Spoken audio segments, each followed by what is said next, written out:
In this tutorial, we're going to talk about effects and appearance.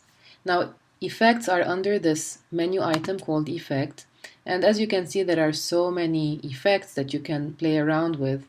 We're obviously not going to cover each and every one of them, but just a few, and then you can go ahead and play with these and discover very nice things that you can do, apply artistic effects and so forth, but we'll cover some just for us to see. So let me start by taking the type tool and typing the letter U, for example. And actually, perhaps I want a capital U. In this case, it's easy to retype capital U, but let me show you a shortcut. Select the letter U and then go to type, change case, uppercase. So this option will transform your type for you from lowercase to uppercase. And it's useful when we have big paragraphs. Instead of wasting time typing the whole paragraph all over again, you just go to this option, and if you wish to transform the entire paragraph to an uppercase, you just go to type, change case, and then you choose uppercase. So let's say I want to apply a 3D effect to this letter. All I need to do is go to Effect, 3D, and the first option, Extrude and Bevel. There are obviously options that you can change here, the rotation of your element, how you'd like the thickness to be, and so forth. You can play around with those. For this purpose, I'm not going to touch any of this, and I will just say OK, and I'll get this 3D effect applied on the letter U.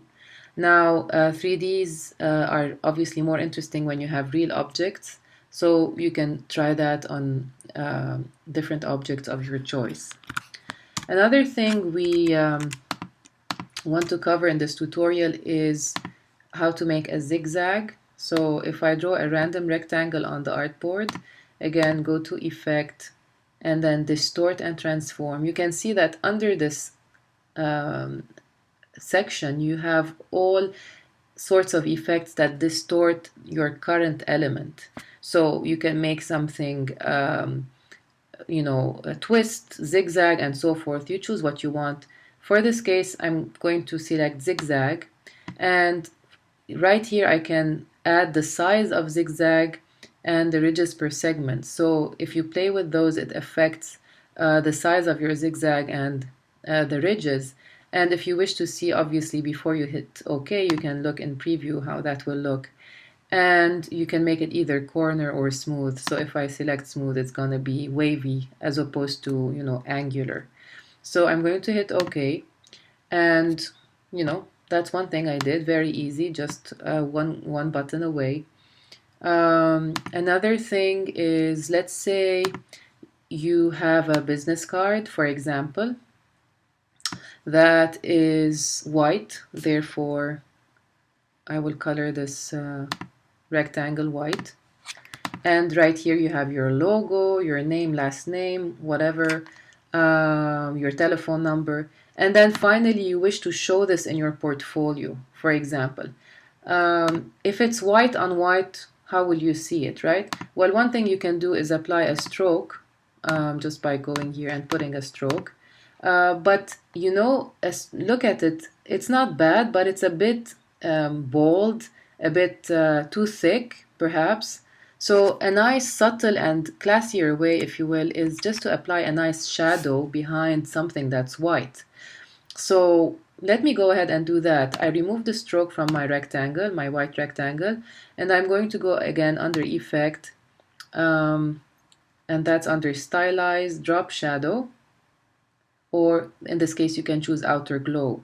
Drop Shadow will drop the shadow of this element for you with an X and a Y offset, while an Outer Glow will drop the shadow for you from all four corners. So let me go ahead and select that. That's much better. Okay, Outer Glow. So Screen is one of the blending modes that we covered earlier, and remember the blending modes are under this panel under Transparency. You can keep Screen, but perhaps I'm going to try normal before trying weird options like Screen, or because the shadow on white, I'm not sure with Screen how that will look. So that's why I selected normal. Opacity and blur, that's 75, and 0.7 is the default. Let me see how that looks. Okay, it's not bad, but perhaps I'd like it less dark. So I can either choose a gray from here, just click on the color panel and choose a gray, or perhaps put the opacity down, like 50% or so, uncheck preview and check again. And this is much lighter. Perhaps I even want it a bit lighter, so perhaps 35%.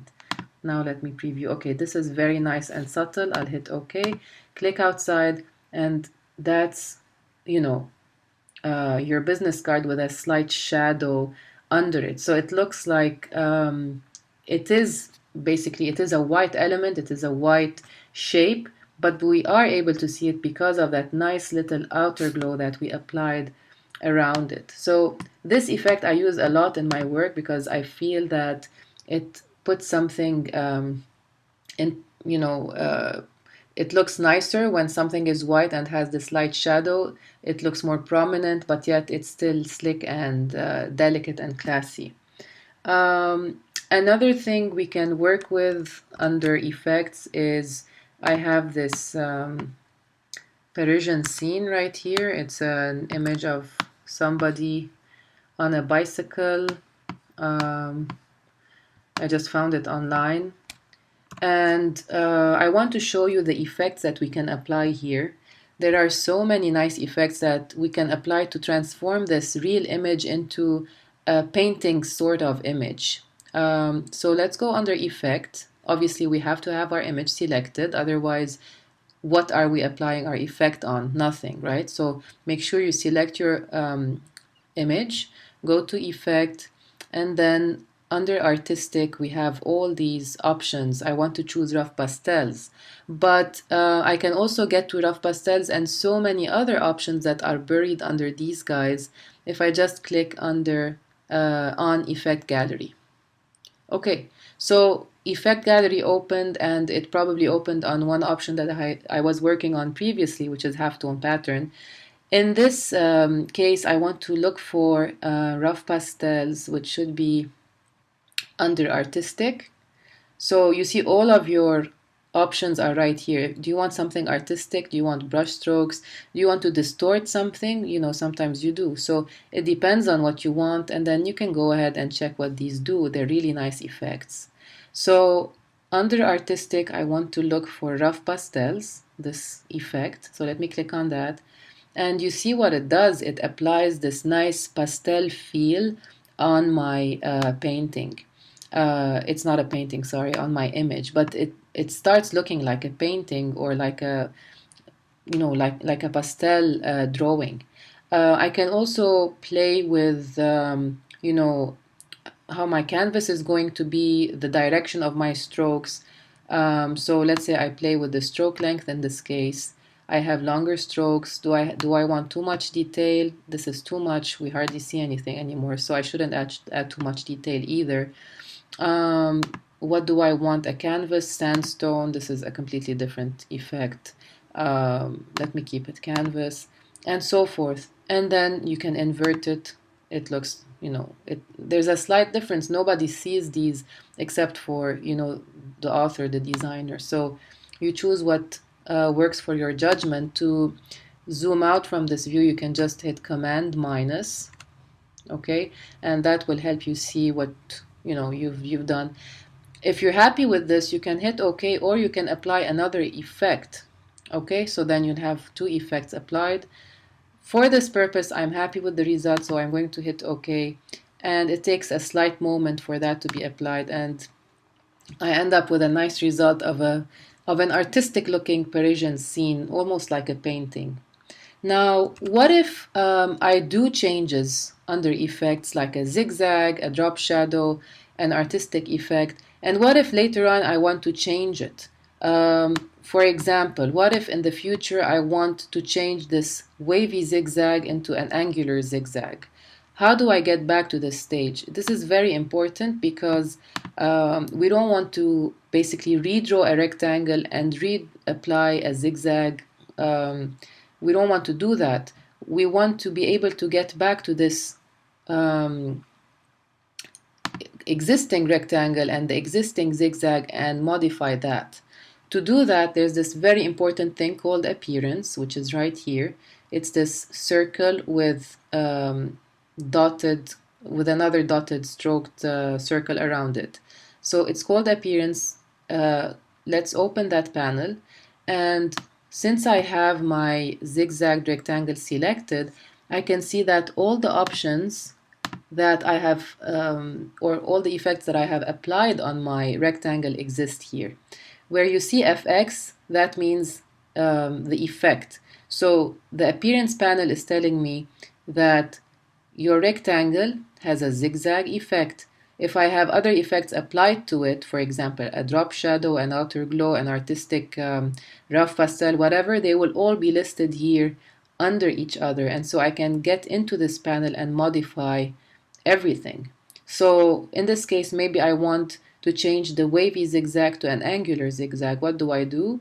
Obviously, my rectangle should be selected. I go to the appearance panel, I find zigzag, and then I can just double click on the FX so that that same panel where I specified my values to open.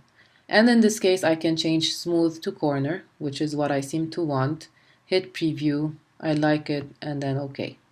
So in this tutorial, we covered some effects under the effect menu and how to manipulate them or change them if we wish to in the future with the appearance panel.